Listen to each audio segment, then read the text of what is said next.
back to another episode of the Get Coach podcast. My name is Christine, and if you are new to this channel, please subscribe and hit the bell so you will not miss out on any of the upcoming episodes. And if you're a returning subscriber, hey, please like, share, and comment. So it is the month of May, and it is that beautiful month where we celebrate our mothers. So happy Mother's Day, and happy Mother's Day to all mothers out there, all women who are in the journey of becoming mothers, already going through the journey of motherhood, and all the mothers out there basically. So our next two guests are basically gonna talk us about this beautiful and intense journey of just becoming a mother.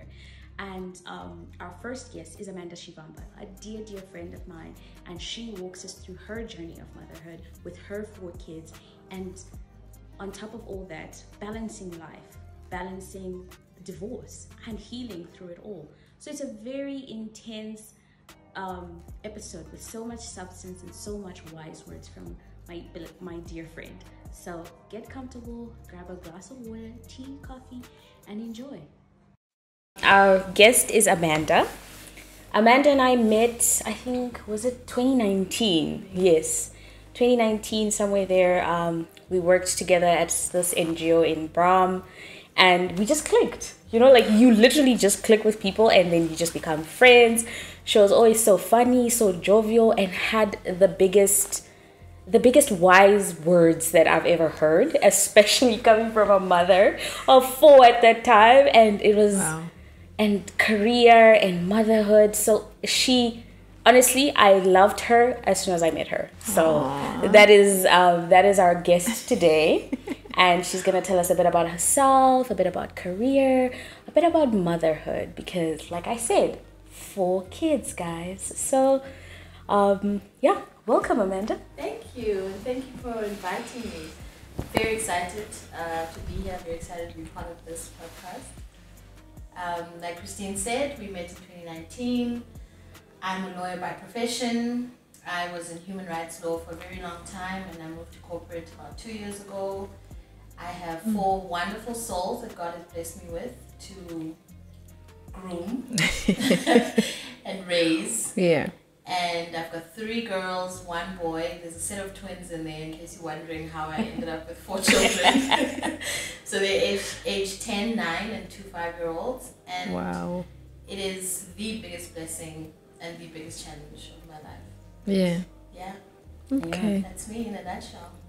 Awesome. I love that hat. What is it? You know, we all wear different hats. We all have you have a career, you're this, and all that. You're a sister, you're a daughter, but I think the best is always a mother. Like for me at least. Yeah. Let me not impose other people. But yeah, so motherhood is just a blessing. It really truly is. No, it really is. It really is. And like you said, very, very many hats. And I think the important thing is to show up for each one of those hats. So I am somebody's daughter, I'm somebody's sister, I'm somebody's friend, I'm somebody's mother, I'm somebody's employee. Yeah. I'm also somebody's boss. Right? Hey, girl. Well, I mean, not even just in the sense from a work perspective, but even the ladies that help me take care of my children. Yes, of course. You know? So there's so many various hats that you wear at any point in time, and you need to show up for each and every one of them, which can get overwhelming. But yeah, it's Maisha. Swahili Maisha means life. So life. it's I love that. Yeah. So on that, I think we can dig right in, right? Like, how do you balance career and kids? How do you show up in a full person? Like, you're full and you're giving your full self to all these roles. How do you balance that? And just to add on to that, not even just for the roles, but even for yourself. Because I think that's also important. Like what we spoke about in the previous episode about like you have to work on you as well. Yeah. So how do you then bring it all together? Oh, big question. Very big question. But you know what? The truth of the matter is, the one thing that I've learned over the years is that you cannot be Superwoman. And I think for the longest time, I tried to be Superwoman, and I wanted to excel in every facet of my life. And sometimes I realize that if I come home today and the kids are not eating a meal that was cooked by me, it's fine. Yeah. It's okay. That does not make me a bad mom. If there was a reported work that was due on Friday, and unfortunately I'm going to have to push it to Monday, nobody's going to die. Nobody. And it's okay. Yeah. And in that sense, I was able to remove a bit of that pressure from myself, because when you try and make everybody else happy and make sure everything else is done for everybody else, you start to lose yourself, and it chips away and it chips away at you. So bringing it home to the question of balance, I think one of the main things that I have made a priority in my life is to be selfish. Yeah. And I think there's a lot of connotations. I agree. Yes, of course. But I realized that these children are not going to get the best version of me if my cup is empty. Yes. Or if it's half Amen. empty. So what I will do is I make time for me. I have a budget for me, okay? I love that. Creating a budget. In my monthly budget, there is me. I love that. So I make sure that my hair is getting done, my nails are getting done, I am going to the gym, I'm going for a hike, I am going out with my friends. Yes. And it's a non-negotiable, because those are the things, I looked at what fills my cup, and I listed them, and I said, okay, then this is what I need to do. I love that. And so that's how I've managed to make sure that in other aspects of my life, I'm at least, coping. Yeah. It's making sure that my cup is full, and I have a wine budget as well. Oh, I love it. Always needed. Always Yes. needed. I love it. So career-wise, can you dig a little bit deeper into that? Amanda does have a blog. We'll link it. So it's okay to link it, right? Yes. I remember on one of your blogs, like your contract had expired and you went through this 7 months job hunting. I laughed so hard. So at first she's like applying to these jobs that she feels she's a fit, right? Like, when I get this job, and then by month 6, she's just sending her CV everywhere. Who can relate? Who can relate? Yeah. I was like, I can write. I can use Word. Just hire me. That's it. I can use Excel, sort of. Like, I'm a good fit. Talk to us about that, like career-wise. How are you doing? Like, guidance for other women, like, And also on top of the career-wise, like you obviously shifted from human rights. Yeah. So NGO space, now you're in the corporate world Thank where you you. have to, wear a suit. You have to look the part. Yeah. Look, I think one of the most interesting things in the way my career has played out is I actually had, and maybe I did, I don't know, but I'd like to, when I look at the way that it played out, I had very little control as to where I ended up. As in, I studied law, and one of the reasons I studied law, and I'll be very frank with you, is because I enjoyed Ally McBeal so much. No way. No way. No, honestly. Yeah. Like, I enjoyed Ally McBeal, and I thought, I want to do this. I want to do this. Not wear a suit and go, like, object and stuff. Object. Like, Your Honor, I object. Yeah. And so I got into law, and I realized once I got into practice, that I hated every. No. I did not enjoy it. Really? I did not enjoy the Your Honor, I object. Yeah. It's very, and I mean, obviously I was quite young at the time, but what you realize from what you see on TV, Oh, of course. is Tailored. not what is happening in Yeah. life. Not at all. So practice is a lot of reading, it's a lot of writing, it's very cumbersome, it's very boring. Look, some people enjoy that, and kudos to them, right? So as a result of that, I actually then got into the human rights space, and I felt at home in a sense that I enjoyed helping people. Yeah, I giving think back. that is one of my callings. Like, if I was a little angel before the Lord sent me down, he's like, what do you want to do when you go down there? I was like, I want to help people. I think Yeah. I think that's what happened, because I really just want That's justice. a good fit. Yes. I Yeah. just want justice. So I got in the human rights space, and in the NGO space and so forth, and then I went into, when I moved to another human rights organization, I was now dealing with human rights in SADC. And I'm Tanzanian by nationality. I grew up in Swaziland. I moved to South Africa. So I have a love for the SADC community. I feel like I can fit in anywhere. I fit in Malawi, Zambia, Yeah. Tanzania. Love you know, it. very, very comfortable in that space. So when I got there, again, I realized like this is where I'm meant to be. So it like it fell on my lap as opposed to other people, I think, who look at a particular direction and say, oh, that's exactly what I want to do. I found myself doing it and I realized that I enjoyed This it. is it. This is what I enjoyed. And how I got into corporate in itself, that's a whole podcast for another day. Yeah. Completely whole other podcast. But I deal with the right to privacy. Okay. So in a sense, it's still a human right, just in the corporate space. The pace is different. The money is different. Yeah, well. Of course. The pace is different, and there's a lot more pressure. There's a lot more politics. It's a harder space to navigate. There's a lot of backstabbing. Girl. There's a lot. There's a lot of, you think you've climbed this ladder and then you realize there's 15 more ladders to climb. There's a lot of stakeholder relations that you have to do internally. So again, I looked at it as a challenge when it was placed before me, and I said, you know what? I think one of the things about having gone through some difficult times in life is when you're presented with your challenge, you just like bring it on. I got If that doesn't break me, like, what is this? So that's sort of how it happened, and I took on the challenge. I'm enjoying the challenge. That's good. Yeah, I've been in the space now for about 2 years. Happy with it because, again, like I said, it's a bit of both. I still get to cover the human rights aspect. Yeah.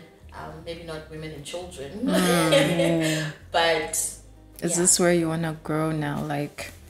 Yeah, I was actually watching a TikTok the other day. I love TikTok, by the way. Like, I feel like it's so versatile. Yeah, like, it is versatile. It's funny to like. Yeah. Ridiculous. Yes, Ridiculous. Ridiculous. But I was watching a TikTok and this lady, she's 109. Oh wow. Yeah, I cannot remember her name for the life of me, but she said how she has lived like 15 different lives. I love that. Yeah. Okay. And she's like, you know, at some point she was a singer, and then she was a writer, and then she was a businesswoman, and then she was a mother, and she just took us through her journey. And I thought, you know what, that's incredible because you know, in 5 years from now, your podcast will be booming. You call me back in, right? Of course. Love that. We receive. You might find that I'm like. Doing something. I'm a freaking engineer. Yeah. Christina's like, oh girl, pushing it. I know about that. I love it. I mean, why not? But and that's the thing. Yeah. So I feel like, look, for now, I'm enjoying it. Yeah. I'm happy. It'll do. It fulfills me, and who knows? And that's the beauty of life, right? Who knows? Yeah. What's up ahead? I don't limit myself to say that this is what I'll be doing for the next 10 years. Honestly, I don't know. I want to be doing what is comfortable, what's exciting, and what's challenging. Yeah.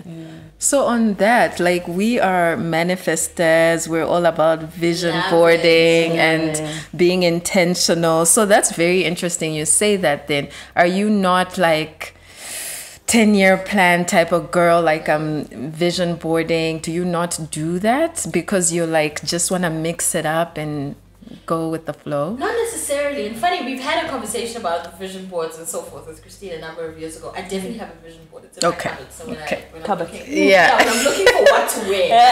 Oh yes, perfect. Because I know it's a daily thing. And sometimes I might be looking at it, but not even subconsciously. I'm absorbing it, but like not consciously. So I do have a vision board.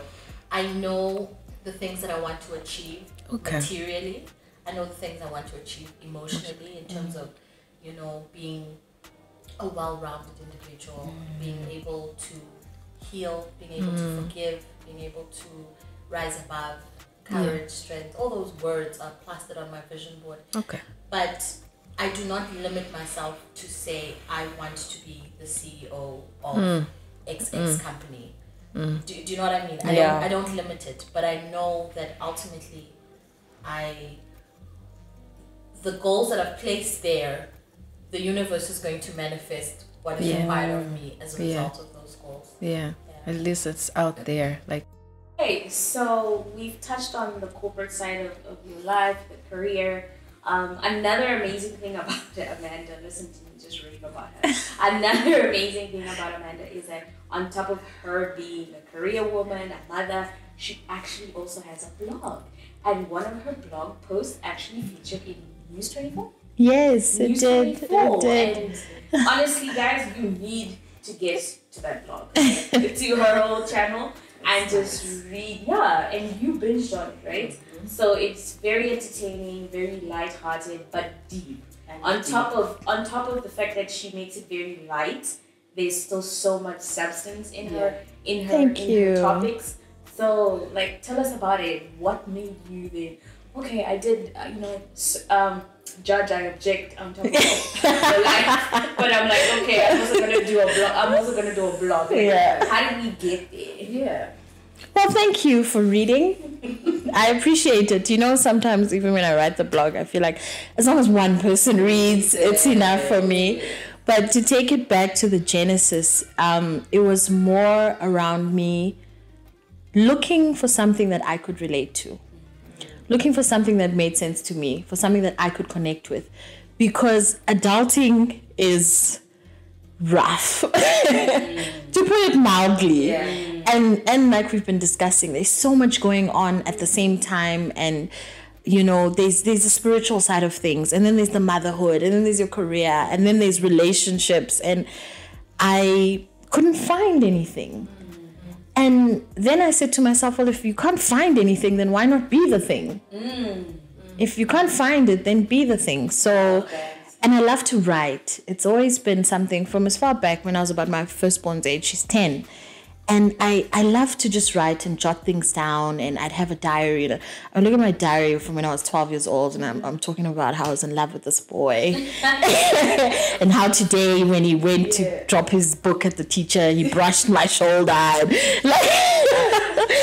I read that now, like in my late 30s, and I'm just like, oh my God. But I documented it. And so that's really what inspired it, was me looking for something that it was a way of me expressing myself. At the same time, my honest hope in anything that I write is that it helps somebody. Even if it's just one person to know that you are not alone. You are not alone. And I titled my blog Mothering Me, because more than anything else, it's about my journey and what I'm learning. I believe, we all know that that saying, or I think now it's become should be put in like a dictionary or something, that we are spiritual beings having a human experience, right? Yeah. And in that we're learning. Every day is learning. You meet people, you're learning. You're raising children, you're learning. You're going to work, you're learning. But it's one thing to know that you're learning, but what are you doing with those experiences, with the learning? Yeah. Are you doing something different? Are you changing it? Are you growing from it? And so that's me documenting it. And I go back and read my blogs. Yeah? Yeah, I do. And you get really vulnerable in your blogs. Yeah, you do. Don't you feel exposed? Like, this is who I am. Like, I love it. Yeah. But for you, how do you feel like putting yourself out there? Like, she really gets vulnerable in those blogs. Like, how do you do it? You know, it's like I mentioned that I was looking for something. And I feel like currently on social media and all of that, it's just so much riffraff. Like, people are naked on the beach in Mauritius and like hashtag, you know, love lives here, and you're lying next to your man. And y'all may not even be talking. Do you know what I mean? Yeah. I feel like they are so much. Yeah. Hashtag goals. Thank you. Couple goals. And I find, we've seen the stats that people are not even borderline, people are suicidal because of feeling that they cannot meet other people's expectations of what your life should look like at 28 and at 32 and at 35. And so me being vulnerable, yes, I am exposing myself, but if it's going to, again, help that one person to know that you are not alone, this is what I've been going through, then I'm fine.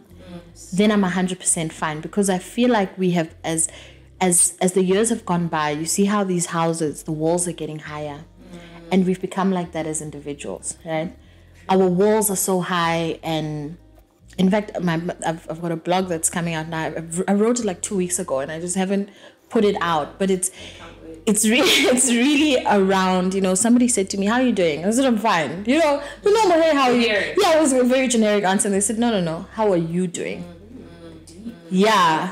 And so I write about that, about my response to that, about how am I actually doing? Because we answer that question so casually, we answer it so quickly, and a lot of people are not okay. They're not. A lot of people are not okay. People feel overwhelmed. I mean, just alone, if you think about currently where we are in South Africa, the economy has just gone down the drain. So, I mean, bread is $20, which is just bizarre. Yeah, let's not talk about milk. Like, it's crazy. And then over and above that, there's load shedding. So there's no power. It's depressing. There's no electricity, right? And then you still have to deal with the day-to-day, chaos of life in itself. And people are just not okay. Relationships, I mean, the number of people that I now know that are divorced or separated, including myself, is insane. Yeah. And this is not the plan that people had. This was not, nobody gets married to get divorced. Yeah, no. Nobody does that. So people are struggling. And I think it's so important. And I don't expect it of everybody. I think like my mom will read my blog and she's like, "How do you just put all your dirty laundry out?" Because the older generation, my mother is like staunch East African Christian woman. Like, you keep your stuff in your house. It's private. But that's just the thing. And the last blog I wrote about was around my separation from my husband of 10 years. And the number of DMs that I got from women. So, yes, I got a lot of people coming, asking me questions. How did you get out? I'm struggling. I'm suffocating. And it broke my heart. It honestly broke my heart, because you realize that so many people don't feel like they have a safe enough space. Yeah. And especially as women, you have friends. You could have 50 friends, but you don't want to expose yourself. Yeah. And I feel like at the risk of sounding blasphemous, like, if I am the sacrificial lamb for being vulnerable and saying, "Guys, this is what I went through, this is how it made me feel, this is how I overcame it," then so be it. So it really is just to help other people, honestly. And it's also healing for me. Yeah. Very healing. It's very therapeutic. Yeah. Me putting my thoughts to paper. Yeah, it really is. Thank you for doing that. Like, it's super helpful. So I think in that particular blog that you talk about the breakup, like, the crying everywhere. I was a mess, girl. I mean, we're talking about this now. We were going to talk about it later, but we might as well get into this, right? Like, how do you find healing? Like, there's a lot of people going through breakups, and you know this, like, that pain is so undescribable. Like, your heart is broken. It's broken. Like, it's broken. And I love what you said, right, in the blog, the specific one. Amanda says, with a headache, cramps, whatever, you take a Panado, a Brufen, and you're fine. But this invisible emotional pain, like, what do you do? I remember I went through one breakup where I was like, "Lord, like, I want a broken leg. Like, take this pain away, How do you... Are you healed? And how are you healing? What was your journey? Whoa. Another big question. Why do you ladies? For those that haven't read the blog, also maybe talk about how long it's been, so that time period wise. I know it's different for everyone, but like, just that speck of hope. Like, okay, at month 6, maybe I'll start eating again.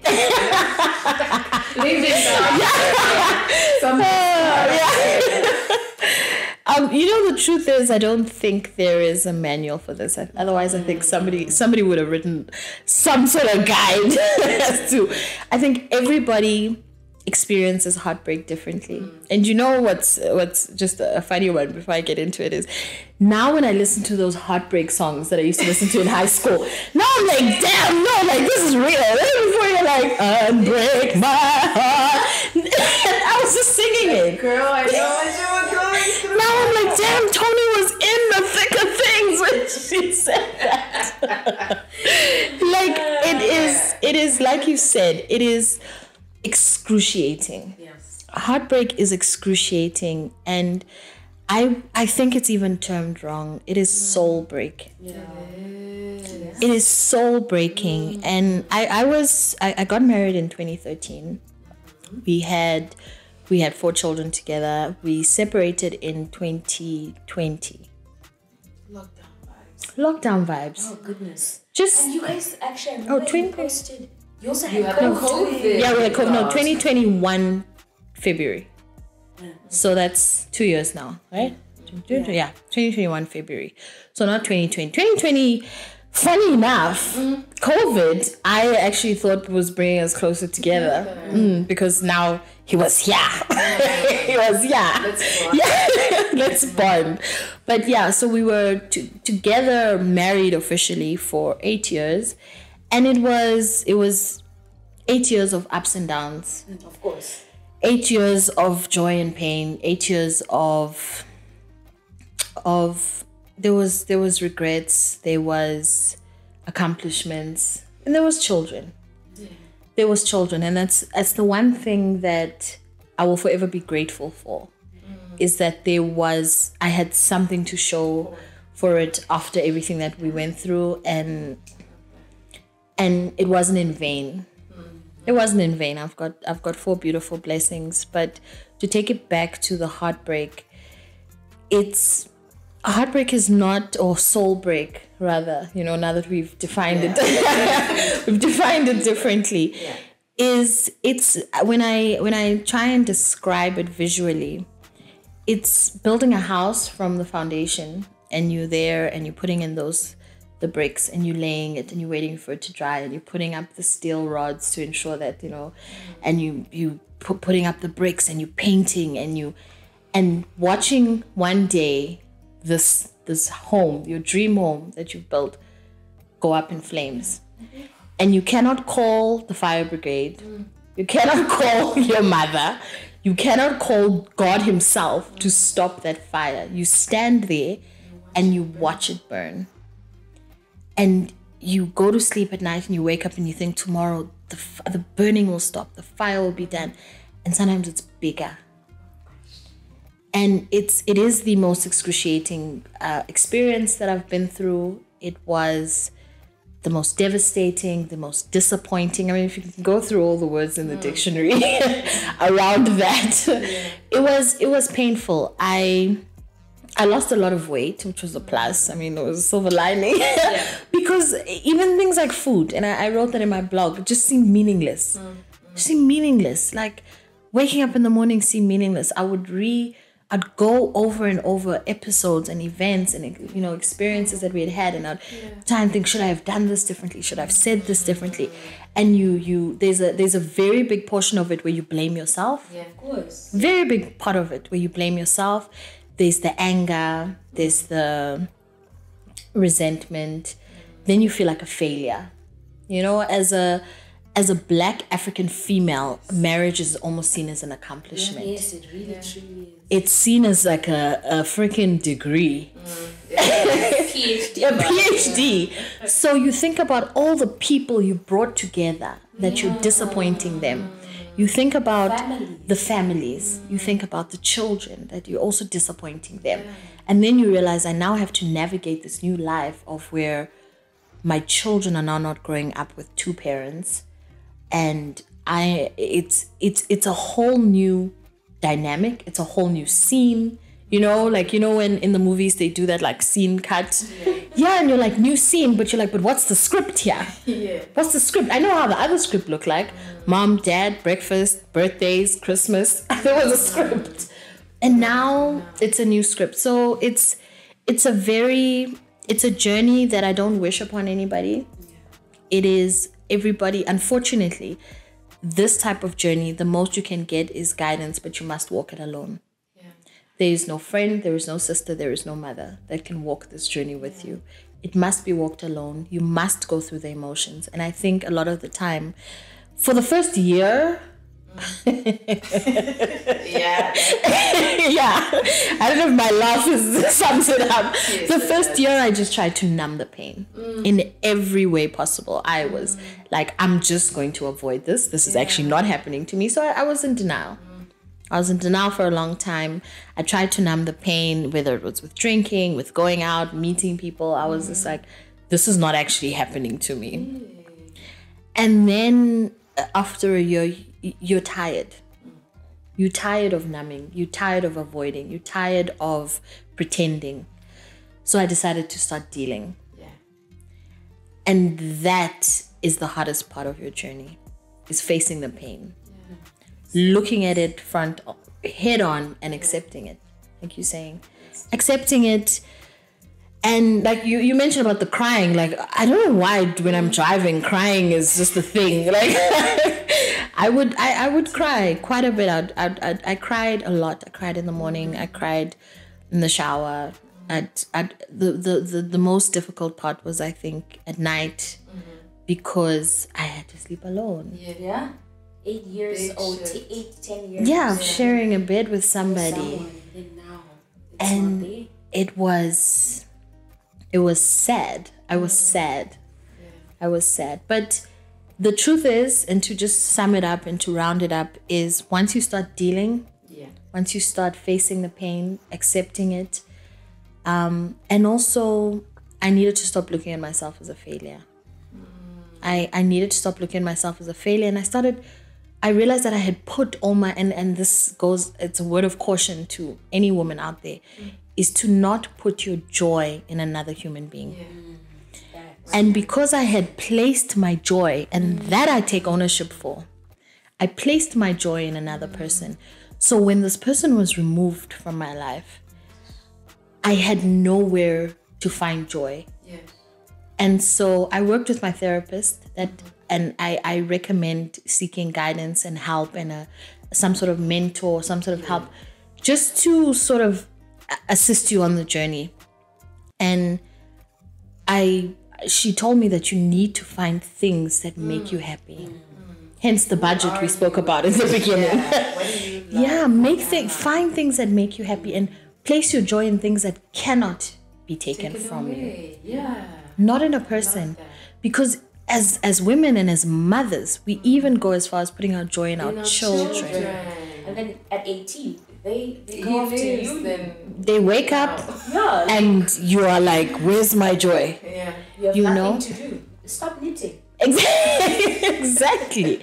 And this is why, like, even now, I will say to the kids, like, on a Sunday afternoon, I will tell them, it's my time. So I go in my room, I lock the door, and everybody knows, Sunday afternoon, you do not even think about talking to mommy. They know that. And I've set that rule. And the thing with children is, you'll be surprised, they will adapt to almost anything. They will adapt to almost anything, because that's like, this is my time to rejuvenate for the week up ahead. So I began to find things that bring me joy. Things like writing, things like going on hikes, things like spending time with myself. Because I feel like as women, sometimes we forget about that. And spending time with yourself does not even need to require money. It doesn't. It can be a walk around the complex. It can be taking a hot bath. But just centering yourself, so important. So those were some of the things I came to realize. And you asked the question, am I healed? No. I'm not. I am healing. I'm in the process of healing. I am in the process of letting go. I have my moments where I have fits of anger, where I want to find this goddamn person that burnt down my house. I'm like, where are you?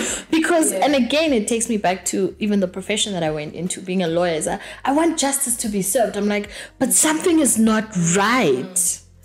Somebody must take accountability. But the thing with adulting is you will realize that sometimes some people will get away and there will be no justice served. Yes. But it's for us to leave it to God or the universe or Allah or whomever to know that. And it's the one thing my mom has always said to me is that that the universe will always make a way. It will work itself out. Do not try and take control. Yeah, let go.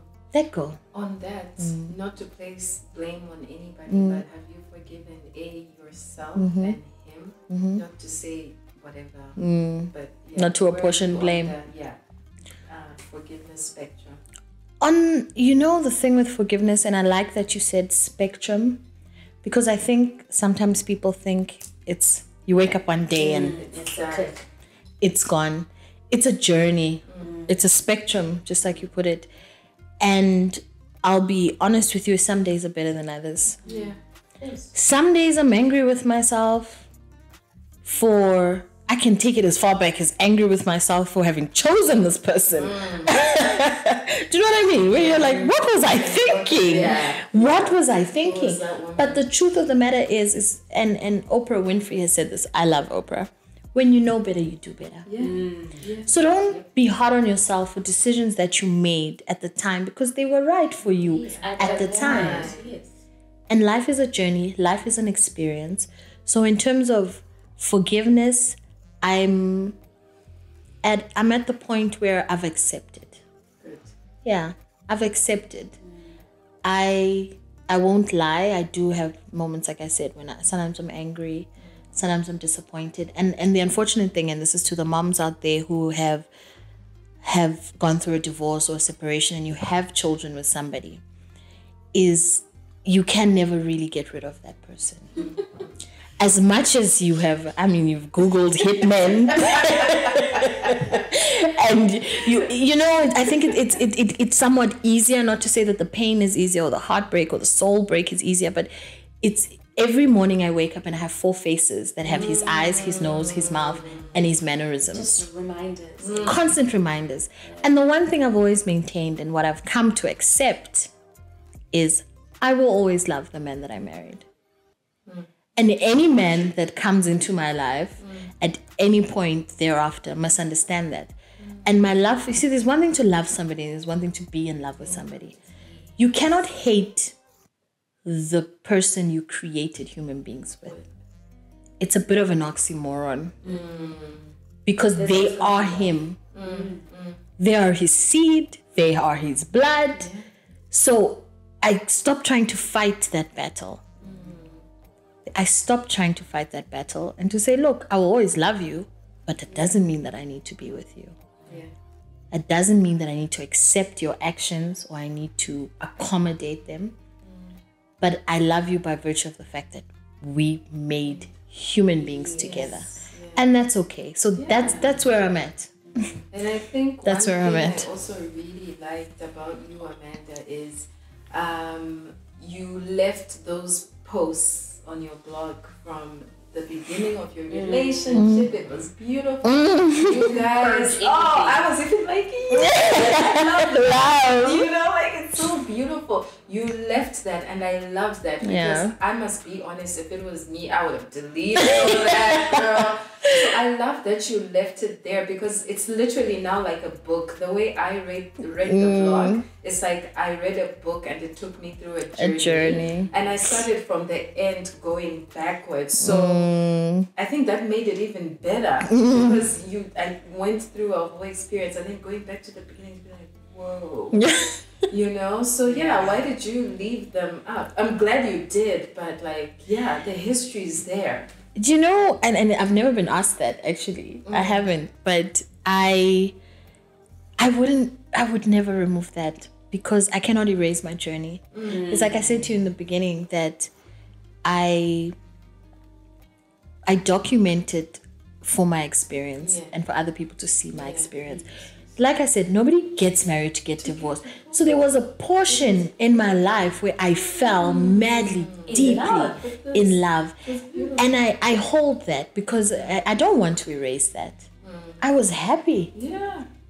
I was content. I was in the moment, you know, and it was real. So to remove all of that would make it seem like it doesn't exist. And I also feel like it does not take any power away from me. The fact that I still showcase that this is the man that I fell in love with and this is the man that I chose to marry. And it didn't work out. It takes no power away from me. Absolutely not. And it will remain. Yeah. It will 100% remain. It is my journey. As much as it is embedded in my memory, it will be embedded on the internet forever. It's there. Going away. It's there. So this kind of switches gears a little bit, but still in the subject line. There was one post where you talk about it's not about me, and I think we can relate this to friendships, to moms, dads, whatever, your child, right? So she's talking about how like he's upset and your mind goes crazy. Like, did I do something wrong to him? Why is he standoffish? What's going on? And then you speak to him and he's like, dude, like, it's not about you. I'm going through my own things. Like, it's got nothing to do with you.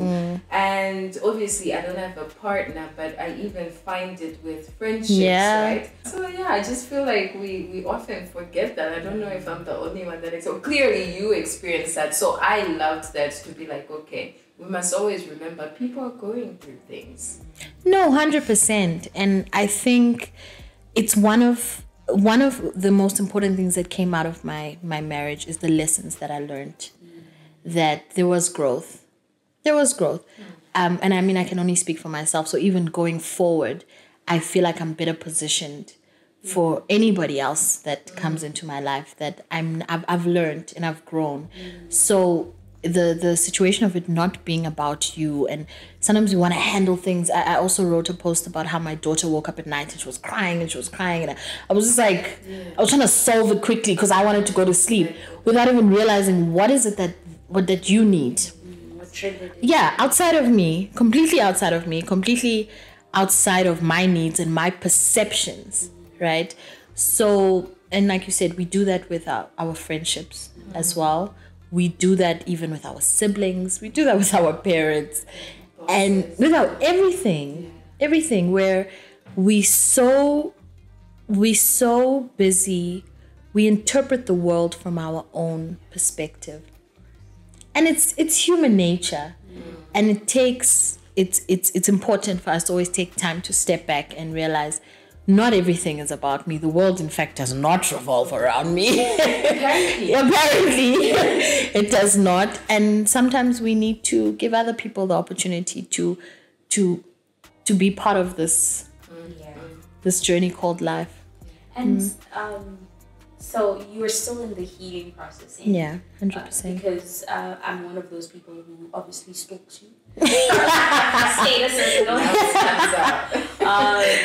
I feel like how I knew you when you were with your the ex for lack of a better word, the ex, and then how you are now. Like it's a beautiful journey because I see that you're traveling more, you're working out more, you're raving on about your work, your career, and all that. Like, and it's beautiful to watch because I feel like you're now bringing yourself towards you. Yeah. You are healing. You are grounding yourself again. And honestly, I think it's beautiful. So thank you. How do I you, really appreciate that.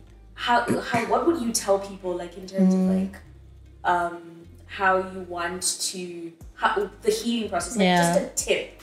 Like, what made you then decide, okay, cool, I'm going to be doing a girls' trip every month? No, not every month. But I can do a girls' trip every month.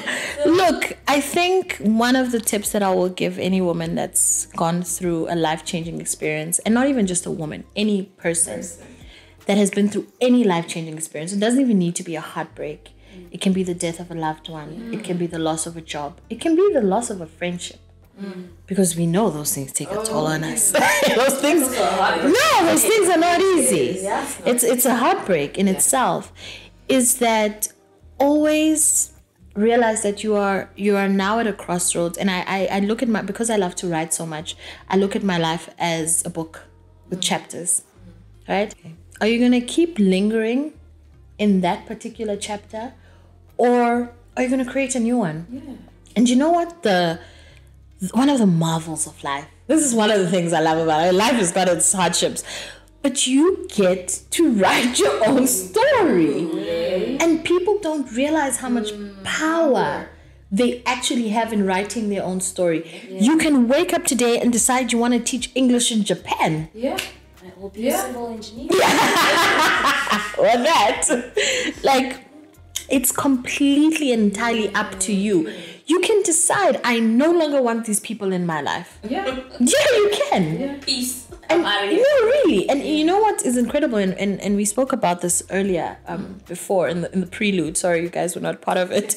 But there is something incredible about the male species and their ability to do what they want. They do what they want. And I commend them for it. They put themselves first. And so in anybody's life, you get to write the next chapter. And so the decision that I make when you say you see my statuses and I've decided I travel and I'm doing this and I'm working out is purely because I decided that this is now the journey I want to be on. I made that choice. I made that decision. And it's also about, I think another thing is people also feel like they just want things to figure themselves out. There's a lot of work that goes into it. You have to put in the work. You have to put in the work. It's like any athlete or any person that wants to achieve something. And I mean, I don't even need to tell your viewers that there's work that goes into it. So I have set very strict routines in my entire household. I love it. Complete strict routines to say you wake up at this time, you eat breakfast at this time, you go to school at this time. No, proper. Because remember, I also need to keep sane. So 8 o'clock, everybody knows, 10 to 8 is prayer time. The kids will not go to sleep without praying. So, and that's something that I learned from my own mother. That you must pray before you go to sleep. So they come, mommy, it's time to pray. I sit with them, we pray, I put them to bed. I then have my shower. I read my book. I will set like, okay, I'm going to read 2 chapters a day. I read my book. I'll either watch TV or if I've got work to finish off or something, but I've set a structure. And then if there's a wonderful book called Atomic Habits. I don't know. We did it. Lovely. So even if I know I'm going to gym tomorrow, I've laid my stuff out there. I've put my gym shoes out there. So I've created a structure. And if I know I want to, for instance, travel with my girlfriends, we'll say, okay, we're going to travel in July. We start budgeting from January. So you plan, you give your life order. No one else is going to do that for you. Absolutely love that. So that's how I've found the balance, and the other thing is educating yourself. And people just want things to fall into place. Read, pick up a book, guys. Watch a YouTube video, listen to this podcast. Make yourself learn, capacitate yourself, and you cannot cry. I'm not telling people to not cry and be sad, but at some point you got to wake up. And you got to decide. Is this what I want to keep doing? Or do I actually want a better life for myself? And write it. Write your own script. If this is the type of man that you're looking for, document him. 6 foot high, dark skin, chocolate, 6-pack. Chestnut. Basically. Or Idris Elba, I would say. But it's entirely in your hands, and I really want people to be intentional. Be intentional about everything. Be intentional about the friends that you keep. Oh, yes. Why are you hanging out with people you don't even like? Why are you doing that? This all the time, that you're the average of the 5 people you spend 100%. It's real. It's real. It's actually real. So choose intentionally. 100%. I think my biggest takeaway from this segment is that structure that you have. Mine tends to just oh, 5 a.m. club. But no. I can still wake up at 7. I sleep at midnight. Why am I waking up forget at those 5? people. Yeah, no. My structure is 7 a.m. club. I sleep at midnight, which is true. I've accepted that now. But like, I really love the structure, especially when you have a child, right? Yeah. Like making sure, nowadays his bedtime is all over the place, but like I will instill structure going forward. Thank you for that nugget. I love that. Oh, it helps, especially because there's 4 of them. I cannot afford to do that. Yes. Today you're sleeping at 10 p.m. One is 2, one is 9. No. Okay, Miss Amanda, I love your wise words. So now, I guess we can go into a blissful conversation. Yeah, out of the darkness, please. Out of the darkness. To conclude on that. Yeah. To conclude on this episode, what about motherhood for you? Like you have 4 kids and a set of twins, and you have 3 girls, and the 2, I believe, were born Irish twins. Yeah. So like, what's your take on just being a mother? Like how did it all happen? How were you feeling?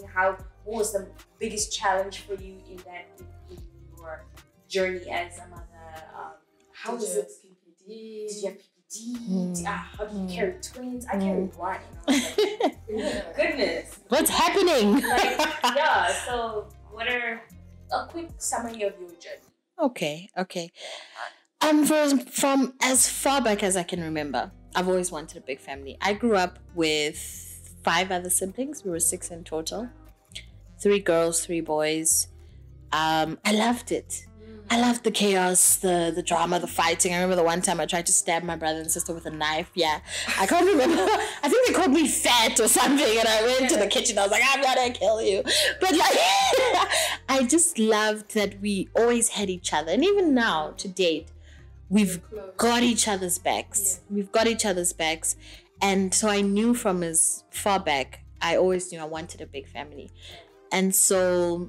The 4 kids comes as no surprise. But what does come as a surprise is God did not grant me enough patience for children. I don't know. It's like, if you wanted me to have this many children, surely you'd have given me.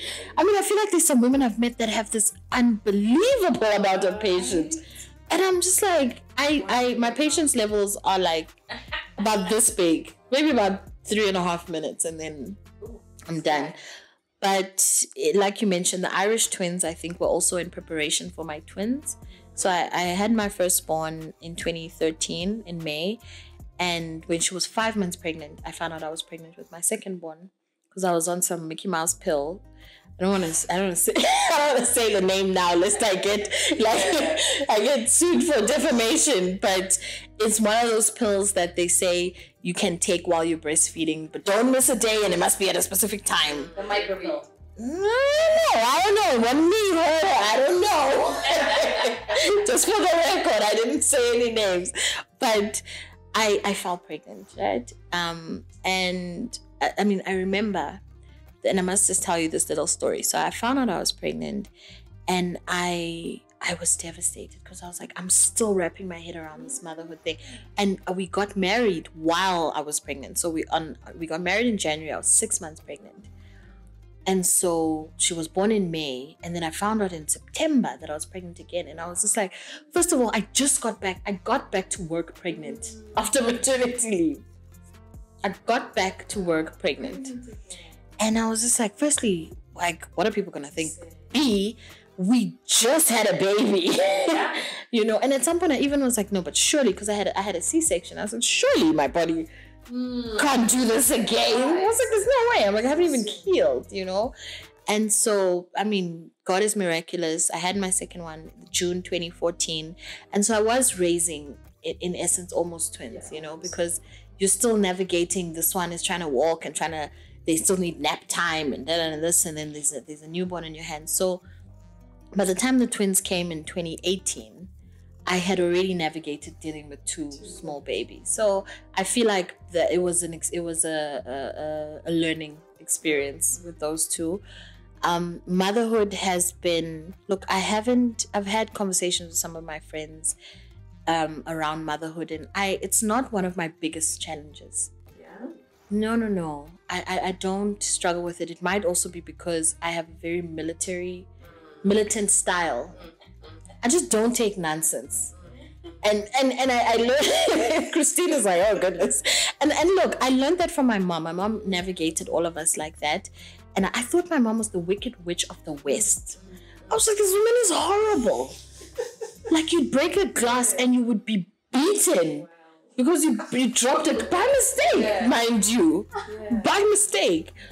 But I choose the militant style because A, it keeps me sane because I've got a routine, I've got structure, and people know that.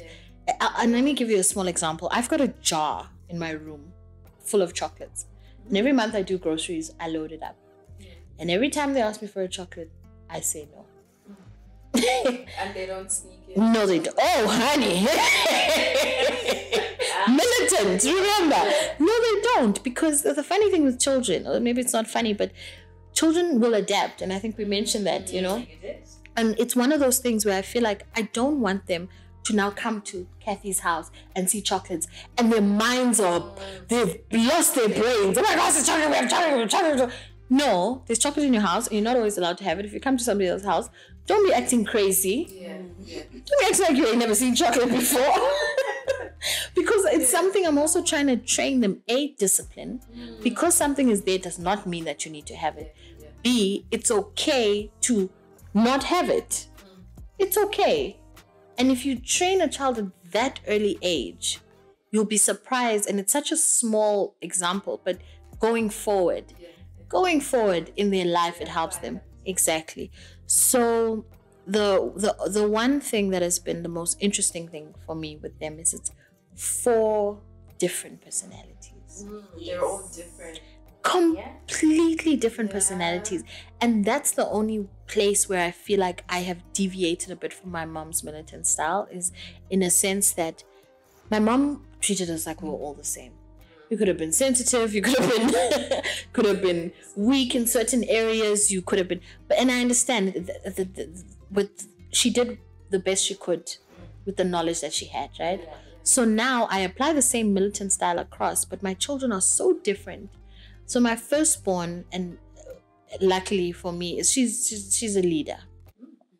She's the owner of the remote control. She's the boss. I was telling you the other day. She times them. She says you can watch what you want, but for 15 minutes. And she times it. Your 15 minutes is up now, right? And then my secondborn is very compassionate, very gentle soul.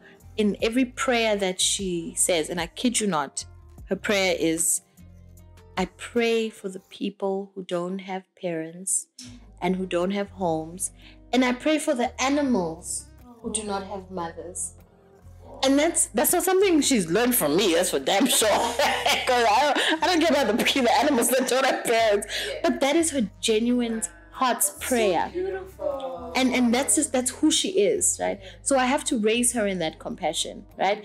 This one I must raise in her leadership abilities, because I must train her that, it's fine, you can be a leader, but don't be a bully. You can guide, but don't overpower.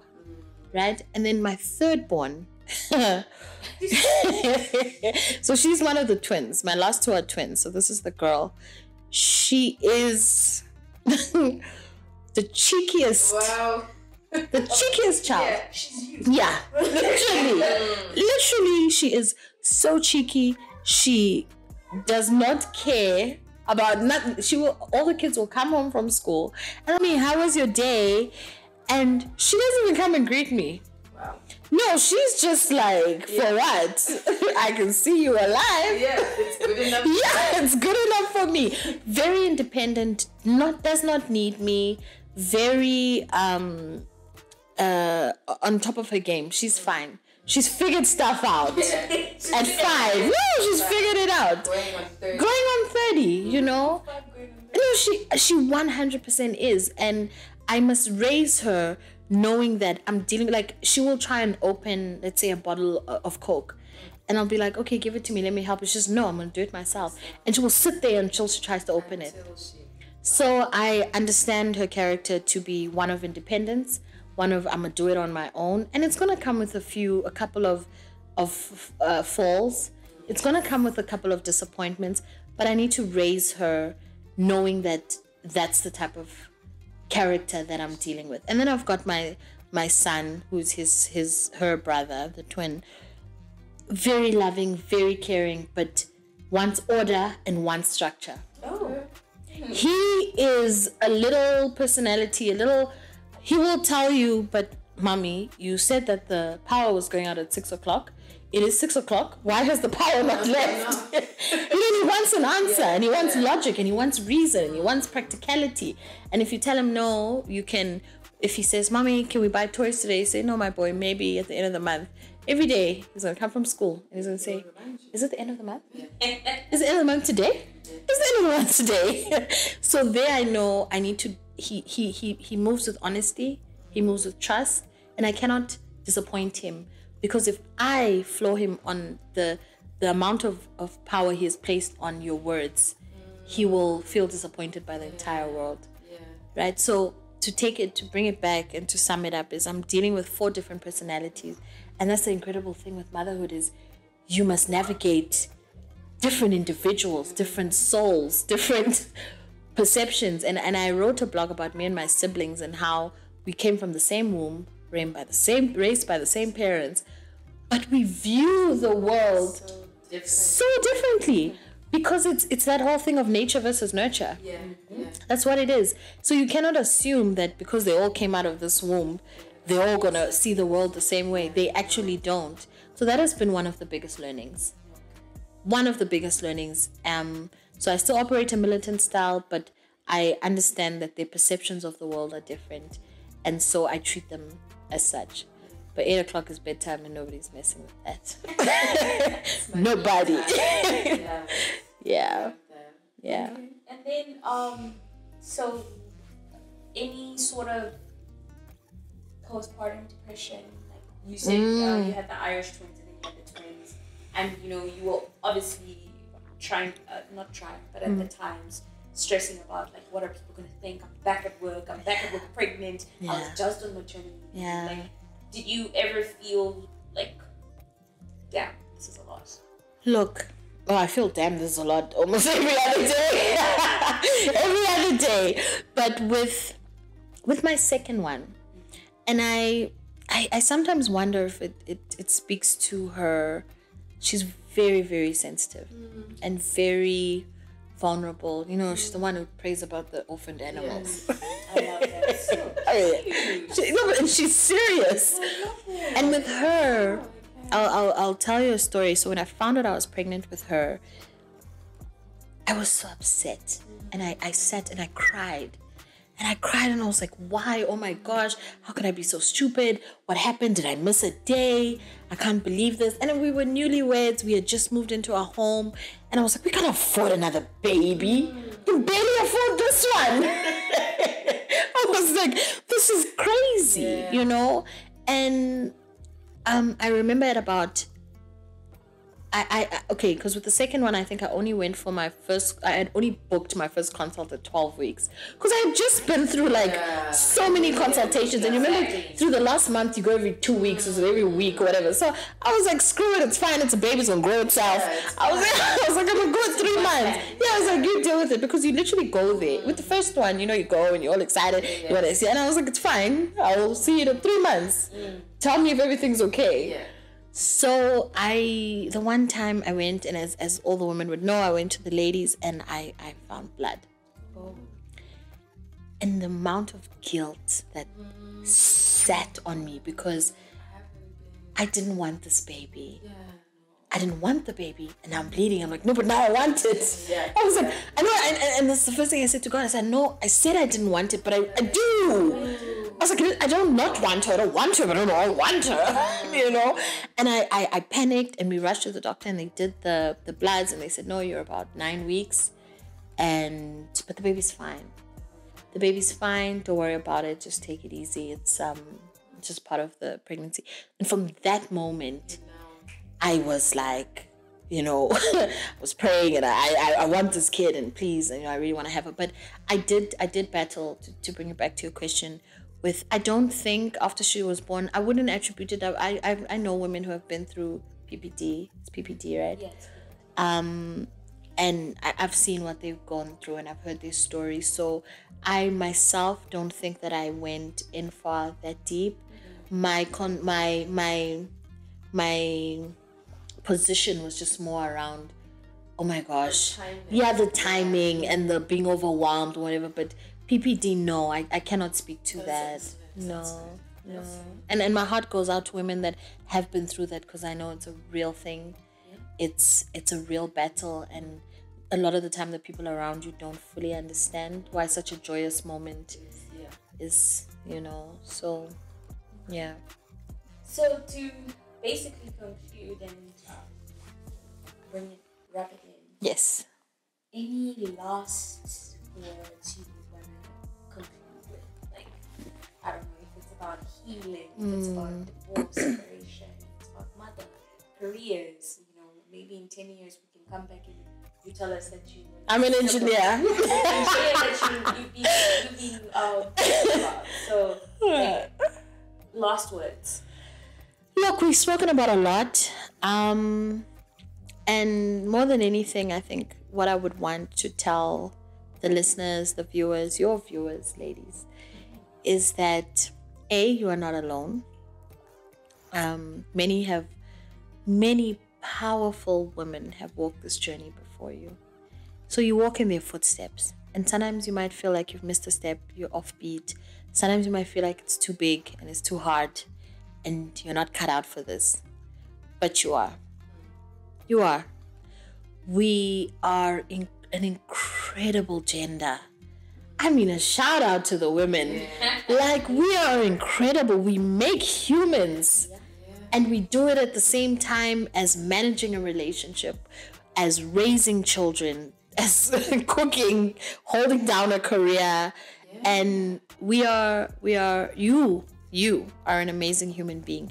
And it may feel like you can't get through it right now, but you can. And you will. And just know that your life is a testimony to other women that walk before you. So whatever you do going forward, always remember that there's people behind you. And so we keep paving the way. And another thing I would say is that we are each other's keeper. And I think one of the things that has held me down is the women in my life. My mom being an incredible support system. And also just women. I remember having a conversation with Christine. Might have been even like 2 years ago or a year and a half ago. She's like, girl, where you been? I had a baby, you hadn't seen the baby. And Christine has always been one of those friends that has not taken offense to my absentia. Because it's a time where I just vanished from all and sundry. I was just like, right now, this is about me. I need to recollect. I need to find myself. And then after, she was like, where you been? I've never met Casey. And I sent her a message, look, girl, I'm going through the most. And I'm not okay. And her response was a hug. I felt a hug from her response to say, oh my goodness, I didn't know, hope you're okay. I'm thinking about you. And you will never know how much that meant to me, because there's a lot of people I lost along the way because they took offense to the fact that this girl exactly. And so when I say we are each other's keeper, it's that whole thing again of not making it about you. Yeah, true. So always remember that somebody is going through the most, and sometimes all they need is just a hug, a Christine kind of hug. So yeah, those would be my two nuggets. Honestly, you're not alone, and it's not about you. A bit of good and a bit of harshness, because some tough love. Thank you so much. This was amazing. Thank you. It was a good episode. Like, honestly, very insightful, very deep, very emotional. Like you said, it's not about you. We're all literally going through a lot in life. Navigating it is always hard. Waking up early and going to bed with all these thoughts. Yeah. The world is busy. Yeah. Your mind is busy.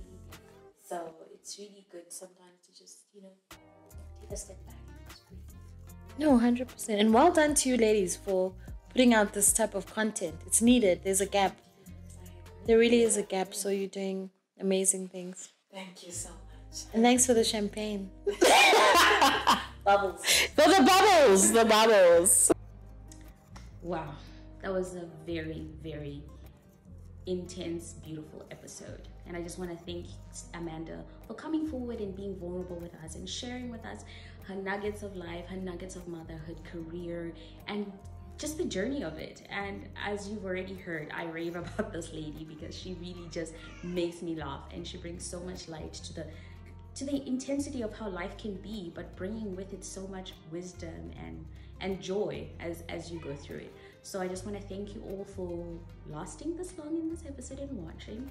So please like, share, and we'll see you again next week with our guest who will also tell us about motherhood and her journey through it. Thank you. Bye.